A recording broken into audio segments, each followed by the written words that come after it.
Estoy ahora en el Teatro de la Ciudad con Annie Clark de St Vincent, quien se presenta esta noche como artista invitado de Blonde Redhead. Hi. Hello. How is Mexico treating you so far? It's been wonderful. We got in last night. We had tacos, so many tacos. And I woke up and then we had tacos for lunch. And now we're here. Nice. Maybe tacos for dinner tonight then? And probably mezcal. Okay. Fair enough. So it's been a while since your latest album. Have you been working on something new? Yeah, I have I'm writing a third album right now that's coming out next year. How is it for you to write? Are you writing on the road, or is it easier for you to do it at home? I think it's really hard to write on the road because you kind of have to give all your energy to keeping yourself ready for the show and just kind of being prepared to perform. So I've been home and I found a church, so I've been writing a bunch of music in a church in New York. Are you a religious person? That depends on what you mean by religious. Okay, fair enough. So how can you tell us a little bit about the writing process for you, how it works? Sure. I think that I spend most of my time in the writing process kind of coming up with a way to work and kind of coming up with an idea and coming up with some strict guidelines.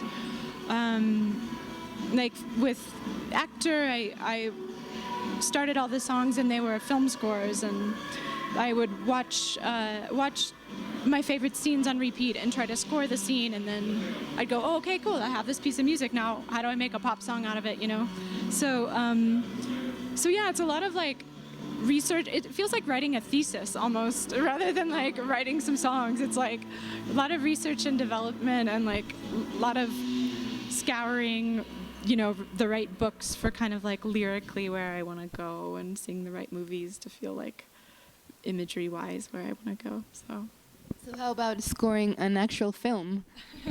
I've done I did a little bit of that work pretty recently. It was one of those things where it didn't actually end up getting used, but I put like many hours into this probably 2-minute scene. But it's a funny thing, I think. I'd like to do that. I'd definitely like to score an actual film, but you get into this funny world where I've been actually collecting quotes from music supervisors who oversee the film music thing, and collecting quotes of what they have said to artists. Mm-hmm. And some of my favorite ones have been, "Can you make it more lemony?" Lemony? Lemony. "Can you make it 10% more Cuban?" 10% more Cuban. Yeah.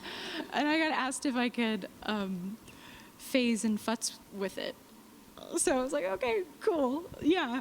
So it's kind of that's probably more I probably will never get film work now that I've divulged that information. But it's a pretty funny world, trying to fit, what you do into somebody else's vision. But fun challenge. So you started being a musician at a very young age, and then it took a while for you to put out your solo albums, but you collaborated with many other musicians, right?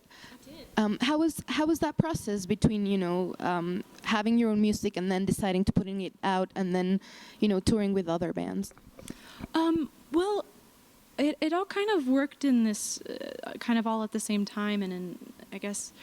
I had been working on what was going to become Marry Me for, I don't know, about a year. I mean, I had many songs from when I was quite young and that were kind of getting fleshed out and turned into this Marry Me record, but I had been working on it for some time, and then I got asked to be the guitar player for the Polyphonic Spree, so I went off on tour with them and learned so much and had such a great time, but in the meantime was also finishing Marry Me, and then in the interim,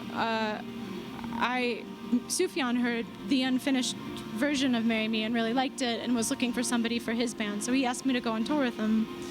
And then I was opening for him as well as playing in his band, and during that process I got signed by 4AD, so it was all kind of like, these really great opportunities coming up at the right time. So